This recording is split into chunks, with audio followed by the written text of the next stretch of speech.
नमस्कार, बहुत बहुत स्वागत है आपका। मैं हूं आपके साथ रवि मिश्रा। शुरुआत करेंगे इस वक्त की सबसे बड़ी खबर के साथ। जी हां, बुलडोजर पर सुप्रीम फैसला। बुलडोजर एक्शन पर सुप्रीम कोर्ट ने बड़ा आदेश दिया है। कोर्ट ने कहा कि कानून तोड़कर बुलडोजर एक्शन असंवैधानिक है।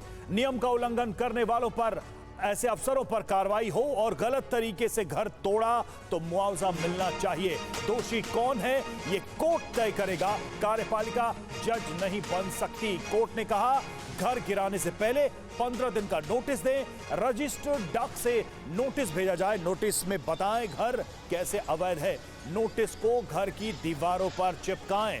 नोटिस की जानकारी डीएम को दी जाए। तो ये अहम निर्देश कोर्ट की तरफ से, सुप्रीम कोर्ट की तरफ से बुलडोजर एक्शन को लेकर दिए गए हैं।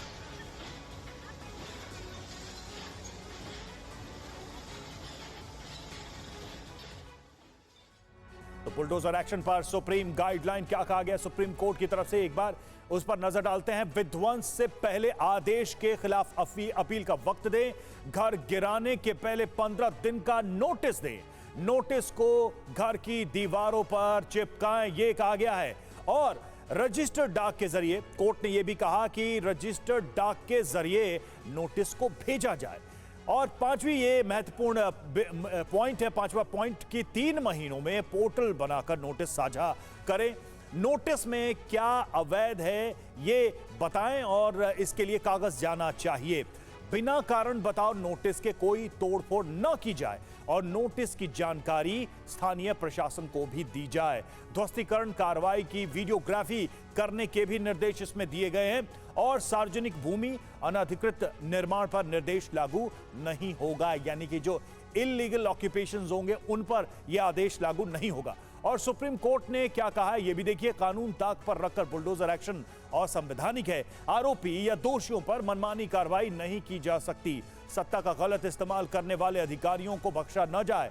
शक्ति का मनमाने तरीके से इस्तेमाल की अनुमति नहीं दी जा सकती। गैर कानूनी कार्रवाई के खिलाफ संविधान में संरक्षण का अधिकार है। राज्य न्यायपालिका की जगह नहीं ले सकता। कानूनी प्रक्रिया के पालन के बिना निर्माण नहीं तोड़ा जा सकता, यह कोर्ट ने कहा है। और सुप्रीम कोर्ट के इस फैसले को लेकर संवाददाता पीयूष पांडे ने सुप्रीम कोर्ट के वकील से बात की। आइए सुनते हैं। हमारे साथ वकील शमशाद जी साथ में हैं। मैं ये जानना चाहूँगा कि सुप्रीम कोर्ट ने 15 जो पॉइंट्स दिए हैं, जो पहले से पिटिशनर यहाँ पहुँचे थे, क्या उनको मुआवजा मिलेगा? और जो कार्रवाई उनके खिलाफ हुई है, तो ऐसे एयरिंग ऑफिशियल्स के खिलाफ क्या राज्य सरकारें मुकदमा चलाएंगी? देखिए, ये सब तो राज्य सरकार के ऑर्डर्स पे हुए हैं, तो राज्य सरकार तो मुझे नहीं लग रहा कि मुकदमा चलाएगी। लेकिन जो एग्रीव्ड पर्सन्स हैं वो अगर अपने मुकदमे लेकर अदालतों में जाएंगे तो आज के फैसले पर उन पर काफ़ी असर पड़ेगा और उसका फ़ायदा मिलेगा, और मुझे लगता है कि उनको मुआवजा मिलेगा। सुप्रीम कोर्ट ने जैसा कहा है कि आश्रय एक मौलिक अधिकार है, तो जब सुप्रीम कोर्ट ने ये कह दिया है और स्थितियों को स्पष्ट कर दिया है, तो भविष्य में अगर ऐसी कोई कार्रवाई की जाती है तब फिर क्या सीधे तौर पर अदालत आने का रास्ता पीड़ित पक्ष के पास रहेगा? वो बिल्कुल रहेगा, और एक रास्ता आज और खुला है, वो है अदालत के गाइडलाइंस के अवमानना की याचिका। तो अगर कोई ऑफिसर या सिस्टम में बैठा हुआ कोई एग्जीक्यूटिव आज के गाइडलाइन को अगर वायलेट करेगा तो अदालत में कंटेम्प्ट, जिसको अवमानना कहते हैं, उसका भी रास्ता खुल गया है। एक अंतिम सवाल मैं आपसे करना चाहूँगा कि जिस तरह से प्रक्रिया का निर्धारण सुप्रीम कोर्ट ने किया है, तो अब देश भर में एकीकृत व्यवस्था होगी और हर एक राज्य में, चाहे जो प्रशासन हो या फिर नगर निगम हो या फिर कोई प्राधिकार अन्य हो, उसको उस प्रक्रिया का अनुसरण करना होगा बुलडोजर एक्शन से पहले। देखिए, ब्रॉडर गाइडलाइन जो आज तय हुई है, जिसमें कुछ इश्यूज़ हैं, नोटिसेस कैसे सर्व किए जाएंगे, कितने दिनों का वक्त मिलेगा, कलेक्टर जो है नोडल ऑफिसर अपॉइंट करेगा, तो ये सब एक ब्रॉडर गाइडलाइन है, वो पूरे हिंदुस्तान में लागू होगा।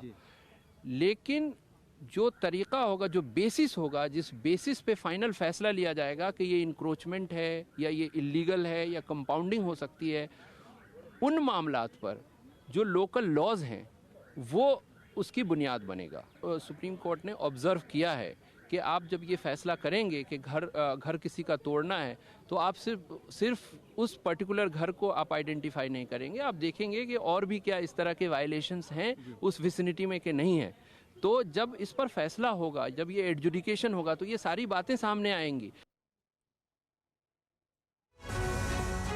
और ये देखिए, ये जो आदेश आज आया है उसकी ये कॉपी है, उस आदेश की कॉपी है। जस्टिस गवई ने आज अपने फैसले की शुरुआत कवि प्रदीप की एक कविता से की। इस कविता का जिक्र फैसले में भी है। आपको फैसले की वो कॉपी हम दिखा रहे हैं। देखिए, ये है वो फैसले की कॉपी जिसमें कवि प्रदीप की कविता की कुछ लाइनों के साथ इसको शुरू किया गया है। देखिए क्या है शुरुआत में, बहुत ही दिलचस्प है ये। अपना घर हो, अपना आंगन हो, इस ख्वाब में हर कोई जीता है। इंसान के दिल की ये चाहत है कि एक घर का सपना कभी न छूटे। यानी कि घर की अहमियत को रेखांकित करते हुए ये पंडित प्रदीप की कविता की जो है पंक्ति, उसके साथ ही शुरुआत की गई है इस पूरे आदेश की, जो कि अपने आप में काफी दिलचस्प है। और शुरुआती लाइनें ही अपने आप में इंडिकेट करती हैं कि आखिर कोर्ट ने क्या ऑब्जर्व किया इस पूरे मामले में, और कोर्ट ने किस आधार पर यह निर्देश दिया है कि किसी का भी घर एक सपना होता है और उसे ऐसे ही नहीं तोड़ा जा सकता।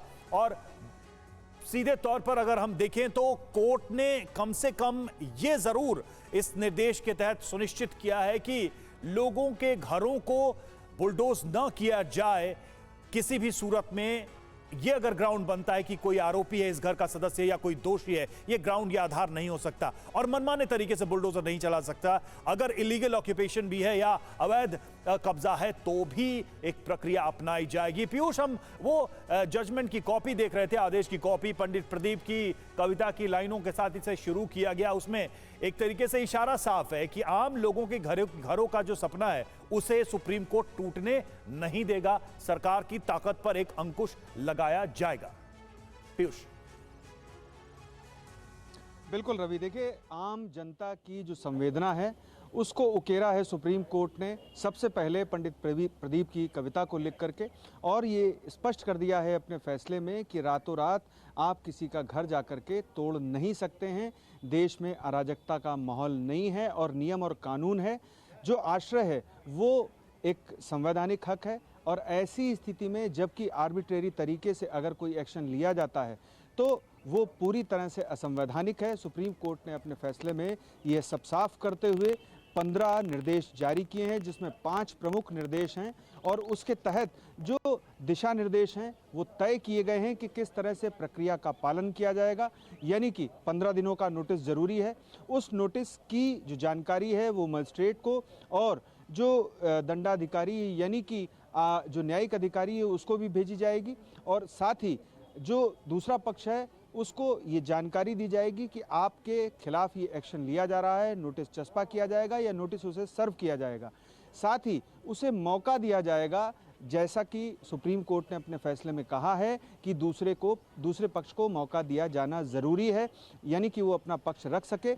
और अगर किसी भी तरह से समझौता नहीं हो सकता है दोनों पक्षों के बीच में, यानी कि कोई स्थिति नहीं बनती है, यानी कि सामने वाला पक्ष यदि वाकई में गैरकानूनी तरीके से कब्जा किए हुए तो आप एक्शन ले सकते हैं, इस पर कोई रोक नहीं है। लेकिन आर्बिट्रेरी एक्शन नहीं लिया जा सकता है, ये सुप्रीम कोर्ट ने अपने फैसले में साफ कर दिया है रवि। बिल्कुल सुनिश्चित किया है कि जो एक संवैधानिक प्रक्रिया है उसका इसमें इस्तेमाल करना होगा। अगर कोई ऐसी स्थिति बनती भी है जिसमें अवैधानिक तरीके से जमीन पर या घर का निर्माण किया गया, उस पर कब्जा किया गया है। तो शुक्रिया आपका पीयूष, हमसे जुड़ने के लिए, इस जानकारी के लिए।